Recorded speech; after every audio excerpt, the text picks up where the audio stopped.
నిమ్స్ ఒప్పంద ఉద్యోగిపై కేసు నమోదైంది. నిమ్స్లో కిడ్నీ మార్పిడి పేరుతో డయాలసిస్ రోగుల నుంచి డబ్బులు వసూలు చేసిన నిమ్స్ ఒప్పంద ఉద్యోగి నాగరాజుపై పంజాగుట్ట పోలీస్ స్టేషన్లో కేసు నమోదు చేశారు. నిమ్స్లో డయాలసిస్కు వచ్చిన మహమ్మద్ సబీర్కు నెల రోజుల్లో కిడ్నీ మార్పిడి ఏర్పాటు చేస్తానని నాగరాజు హామీ ఇచ్చాడు. దీనికోసం 2.5 లక్షలు ఖర్చవుతుందని, అందులో భాగంగా 1,50,000 రూపాయలను నాగరాజు తీసుకున్నాడు.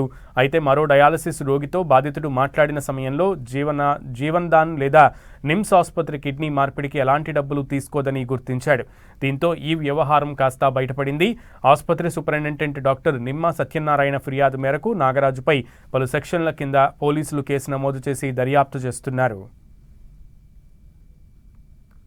వీళ్ళిద్దరికి 1 వీక్ లో కిడ్నీ అయ్యకపోతే మీ ఇష్టం, మీరు ఏం చేసిన సార్ దానికి నీ బాధ్యుని. నా పేరు నాగరాజు, నిమ్స్ లో రేడియాలజీ డిపార్ట్మెంట్ లో పనిచేస్తాను. వీళ్ళిద్దరికి 1 వీక్ లో కిడ్నీ అయ్యకపోతే మీ ఇష్టం, మీరు ఏం చేసిన సార్ దానికి నీ బాధ్యుని. నా పేరు నాగరాజు, నిమ్స్ లో రేడియాలజీ డిపార్ట్మెంట్ లో